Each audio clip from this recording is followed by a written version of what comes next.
오늘 본문에는 베드로 사도께서 거짓 선지자들의 그들의 가르침과 교훈이 거짓임을 지적하면서 예수 그리스도의 재림에 대한 확실성을 분명히 제시하고 있습니다. 당시 사람들은 예수님의 재림을 사람들이 만들어낸 문학이나 신화 정도로 여기고 있었던 것으로 보여집니다. 그리스 로마 세계에서는 왕이 어떠한 목적을 가지고 자신이 머물렀던 곳에 재방문하는 스토리, 그러한 이야기들이 많이 회자되었던 것이 사실입니다. 하지만 베드로 사도는 예수님의 재림은 당시 사람들에 의해서 꾸며낸 문학이나 신화가 아니라 반드시 있게 될 예수님의 약속임을 재확인시켜 주고 있습니다. 당시 만연했던 영지주의 이단들 역시도 예수 그리스도께서 육체로 이 땅에 오신 것을 부인했고 예수님의 재림도 믿지 않았습니다. 여러분, 예수님의 재림을 믿지 않았다면, 재림이 없다면 무엇도 무의미하게 될까요? 종말이 없다는 것이 되는 것입니다. 예수님께서 이 땅에 다시금 재림해 오실 때 우주적인 종말이 되는데 예수님의 재림을 부인한다. 그러면 하나님께서 정해놓으신 창조와 종말의 그 섭리를 인정하지 않는 게 되죠. 여러분, 종말이 그러면 없으면 무엇도 무효화 되겠습니까? 하나님의 심판도 의미가 없는 것입니다. 종말이 없는데, 끝이 없는데 어떻게 하나님께서 심판을 전제하겠습니까? 여러분, 그러면 하나님의 마지막 심판을 인정하지 않는다면 무엇이 의미가 없겠습니까? 거룩하게 산다는 것이 의미가 없는 겁니다. 하나님 앞에서 이 땅을 믿음으로 살아간다, 그리스도인으로 살아간다는 것 자체가 의미가 없는 것이죠. 그러면 하나님 앞에서 이 땅을 안 살아가면 어떻게 살아가겠습니까? 인간의 육체, 욕망과 정욕을 마음껏 누리고 자신의 동물적인 감성을 그대로 표출하면서 한탕주의, 쾌락주의로 사는 것이 훨씬 더 유익하다는 것을 우리는 알 수가 있겠습니다. 전적으로 육체의 즐거움을 적극적으로 추구하고 육체가 주는 그 짜릿함을 마음껏 누리는 것이 지혜로운 삶이다 하는 것을 우리는 생각해 볼 수가 있겠습니다. 그런 시대의 풍조와 사조 속에서 베드로 사도는 예수 그리스도의 재림이 있음을 자신이 경험했던 변화산 사건을 통해서 다시 한 번 더 강조해 주고 있습니다. 예수님의 변모 사건은 오늘 본문의 17절에 인용되었는데요, 마태복음, 마가복음, 누가복음 세 복음서 모두에 예수님의 변모 사건, 변화산 사건은 기록되어 있습니다. 여러분, 우리 17절 말씀 다 같이 한번 읽으시면 좋겠습니다. 17절입니다. 시작. 지극히 큰 영광 중에서 이러한 소리가 그에게 나기를 이는 내 사랑하는 아들이요 내 기뻐하는 자라 하실 때에 그가 하나님 아버지께 존귀와 영광을 받으셨느니라. 아멘. 그리고 16절 끝부분에 보면 이런 내용이 있죠. 우리는 그의 크신 위엄을 친히 본 자라. 이것은 변화산 사건에서 베드로 사도께서 보았던 그 내용을 언급하고 있는 내용입니다. 여러분, 베드로는 주의 재림에 대한 확실성을 자신이 경험한 변화산 사건을 통해서 언급해 주고 있습니다. 그것이 첫 번째 근거로 제시해 주고 있고, 두 번째 예수님의 재림에 대한 재림의 확실성에 대한 두 번째 근거는 무엇입니까? 더 확실한 예언이 있었다 하는 것입니다. 이제 본문 19절인데요. 19절 다 함께 읽어보도록 하시겠습니다. 시작. 또 우리에게는 더 확실한 예언이 있어 어두운 데를 비추는 등불과 같으니 날이 새어 새벽불이 너희 마음에 떠오르기까지 너희가 이것을 주의하는 것이 옳으니라. 아멘. 함께 읽은 19절에 보면 또 우리에게는 더 확실한 예언이 있어서 이렇게 기록해 주고 있습니다. 19절에서 더 확실한 예언이라는 것은 학자들마다 조금 의미는 있겠지만 문맥으로 이해할 때는 제가 볼 때는 베드로가 변화산 사건에서 개인적으로 들었던 하나님의 신비한 음성이나 모습보다 예수 그리스도의 재림의 확실성의 근거는 구약 성경에 기록되어 있는 선지자들의 말씀으로 이해하는 것이 적절해 보입니다. 그러니까 더 확실한 예언의 말씀, 예수님께서 이 땅에 재림해 오는 것에 대한 근거를 더 확실한 예언의 말씀으로 드는데, 그 예언의 말씀은 다름 아닌 기록된 구약의 말씀으로 제시를 합니다. 여러분, 베드로는 예수님의 재림에 대한 확실한 근거를 무엇에 두고 있습니까? 기록된 하나님의 말씀에 두고 있습니다. 자기가 경험한 경험도 토대로 하지만 그것보다도 더 확실한 예수님의 재림의 근거는 기록된 성경 말씀이다. 그렇다면 우리는 우리의 신앙 기준을 어디에, 무엇에 두어야 하겠습니까? 우리의 신앙의 기준을 무엇에 두어야 하겠습니까? 기록된 하나님의 말씀에 두어야 할 줄 믿습니다. 하나님의 말씀은, 기록된 하나님의 말씀은 이미 증명되었고 확정되었습니다. 추가하거나 뺄 수도 없습니다. 이미 정해진 것입니다. 물론 기록된 이 성경을 어떻게 해석하느냐에 따라서 달라질 수도 있는 문제이지만, 기본적으로는 가장 중요한 것은 기록된 성경을 유일한 신앙의 기준으로 삼고 기록된 성경 말씀으로 우리의 신앙을, 우리의 삶을, 우리의 생각을, 우리의 가치관을 늘 확인하고 점검하고 또 검토해야 될 줄 믿습니다. 제 아무리 영적인 체험을 많이 하고 다른 이들이 하지 못한 신비한 체험을 사도 바울처럼 삼청천까지 올라가는 그런 천국까지 왔다 갔다 했다 할지라도 기록된 성경 말씀에서 벗어난다면 그것은 건강한 신앙생활이 되지 못한다는 것을 여러분 확신하시기를 바랍니다. 하나님의 말씀을 빼놓고 자기가 경험한 것, 다른 사람들이 경험한 것을 성경 체험처럼 믿고 의지한다면 건강한 신앙생활이 되지 못하는 것입니다. 그렇게 신앙생활을 한다면 그들의 신앙은 하나님 앞에 섰을 때 하나님 앞에 인정받지 못할 것입니다. 그러므로 영적 판단의 기준, 영적 해석의 기준은 어떤 이들의 예언이나 그들의 영감, 그들이 개인적으로 보았다는 환상을 의지해서는 결코 되지 않습니다. 다른 이들이 보았다, 느꼈다, 눈을 뜨고 있는데 환상을 봤다. 여러분, 그것을 성경처럼 믿어서는 안 되는 것입니다. 베드로 사도가 예수님의 재림에 대해서 가장 확실한 근거로 제시한 것은 무엇입니까? 자신이 경험한 영적 체험이 아니라 그보다 더 확실한 것은 기록된 성경 말씀이라는 거예요. 자신이 느꼈던, 체험했을 때에 느꼈던 영적인 감동, 감격이 아니라 기록된 성경 말씀 붙들고 그 기준을 삼아야 하는 것입니다.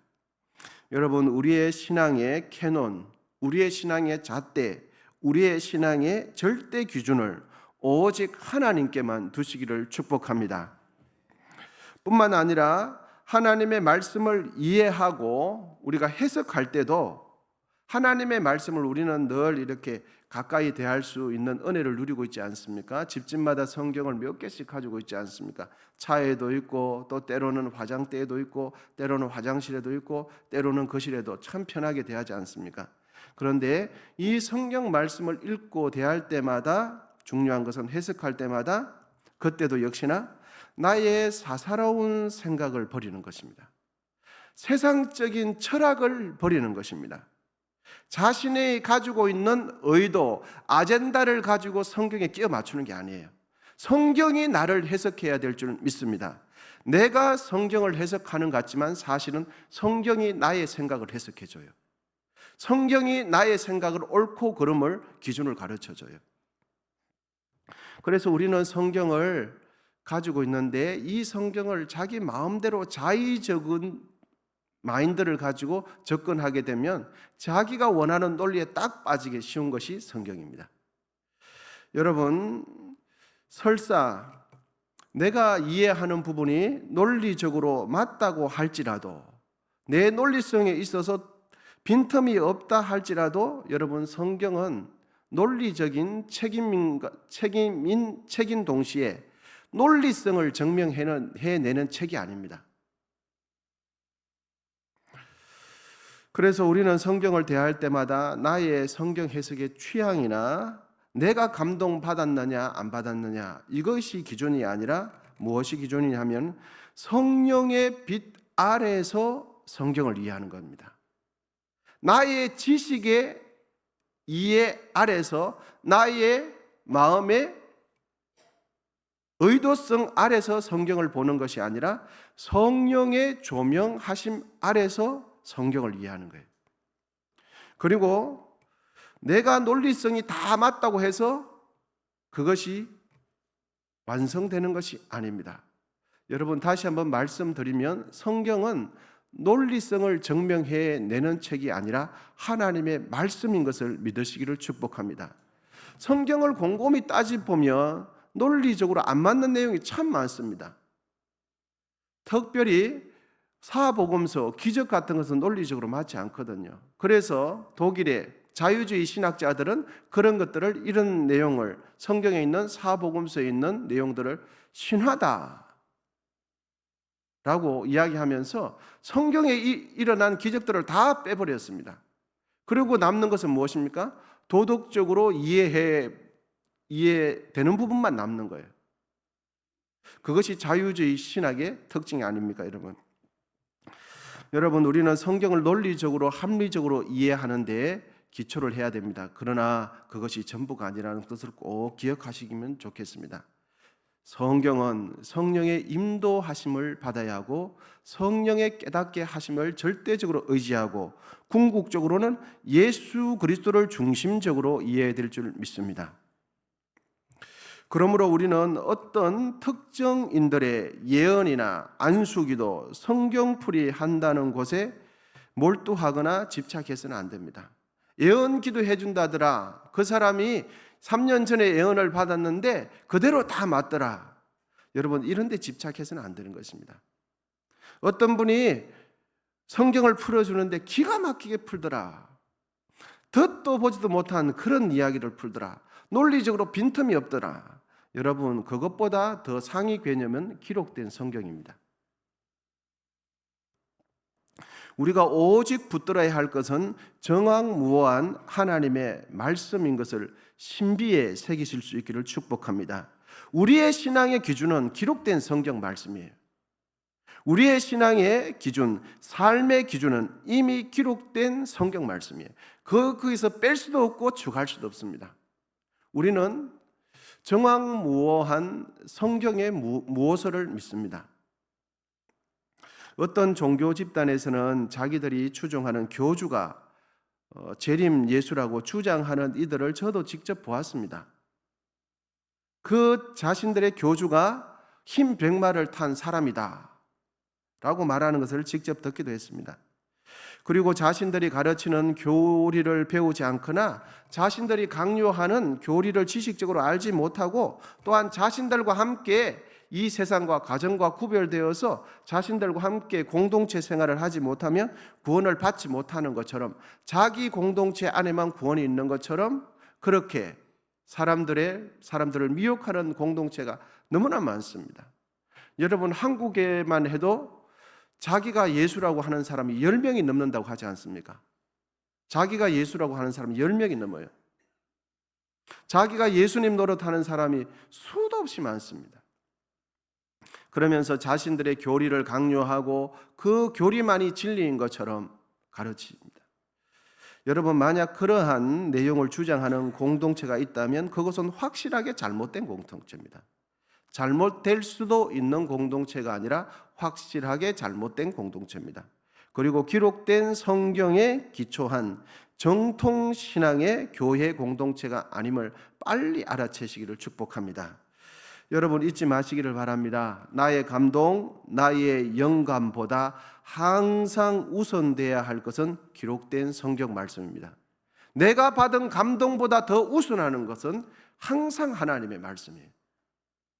나도 감동받고 나도 성령의 깨닫게 하심을 받을 수 있지만 내가 틀릴 수 있다는 것을 항상 염두에 두는, 그리고 내가 틀릴 수 있는 것을 성경 말씀에서 발견했을 때 기뻐해야 합니다. 여러분, 우리는 예수님 밖에 있을 때는 완벽하게 틀렸습니다. 우리는 하나님 앞에 인정받을 길이 1도 없습니다.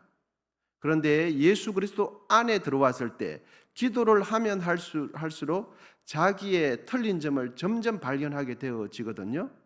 나의 미숙함을 점점 발견하게 되어질 때, 그럴 때마다 참 성령께서 깨닫게 해주시지 않으면 우리의 미숙함을 스스로 발견할 수 없습니다. 그럴 때마다 하나님 감사하실 수 있기를 바랍니다.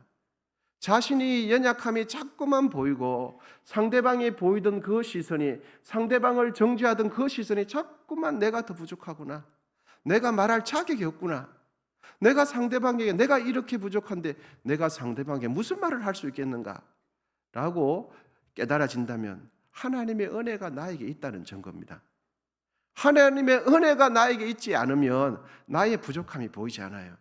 은혜가 없으면 무엇이 보입니까? 상대방의 부족함만 보여요. 상대방의 연약함만 보이고 상대방의 실수하는 점만 보여요. 그런데 은혜가 임하면 상대방의 연약함은 사랑의 눈으로 다 가려지고 자기가 보여요. 자기 부족함, 자기 연약함, 자기 혈기가 보이는 거예요. 그러면서 십자가를 더 붙들게 되어지는 거죠. 우리의 신앙은 오직 기록된 성경 말씀, 정황무한 신구약 성경 말씀의 토대 위에 더 온전하게 세워지시기를 축복합니다. 그러므로 우리가 기록된 성경 말씀을 매일 읽고 듣고 묵상할 때마다 그 안에서 하나님 음성을 듣게 되시기를 기원드리고, 기록된 말씀의 울타리 안에서 더욱 건강하게 신앙생활하는 우리 모두가 되시기를 축복합니다. 기도하겠습니다. 하나님 아버지, 감사합니다. 오늘도 주의 전에 와서 하나님 말씀을 삼고하고 이제 주님을 찾으며 기도하기를 원합니다. 주님, 이 하루 기도하면서 하루를 시작할 수 있도록 은혜 주셔서 감사합니다. 이 시간 또한 정성껏 하나님 앞에 예물 드린 귀한 손길들 가운데 함께 하시고, 은성에 속한 모든 가정들과 직장들 가운데 주님 은혜를 주셔서 수고한 대로 열매 거둘 수 있도록 도와주시옵시고, 세계 곳곳에 전쟁의 하나님 확산의 우려들이 높습니다. 주여, 이 세계의 평화를 우리 주님께서 통치하여 주시고 주장하여 주시고 붙들어 주시고, 하나님께서 그럼에도 불구하고 인도하여 주시고 다스려 주실 줄 믿습니다. 오직 만물의 주인 되시는 하나님께서 이 시대에 주님만을 의지하는 성도님들, 깨어있는 우리 모두 되게 하시고, 특별히 한국교회 총회 가운데 은혜를 베풀어 주시고, 이러한 상황 가운데 우리 은성교회가 깨어있어서 이 시대에 복음의 등대 역할 잘하는 교회로 삼아 주시옵소서. 이제는 우리 주 예수 그리스도의 은혜와 하나님 아버지의 담없는 사랑과 성령의 교통하심이 반석 위에 세운 집처럼 오직 말씀 위에 세워진 신앙과 삶을 살기로 다짐하는 우리 모두 위에 이제로부터 영원히 함께 하시기를 간절히 축원하옵나이다. 아멘. 이제 주여 세 번 부르시고 계속해서 기도하도록 하겠습니다.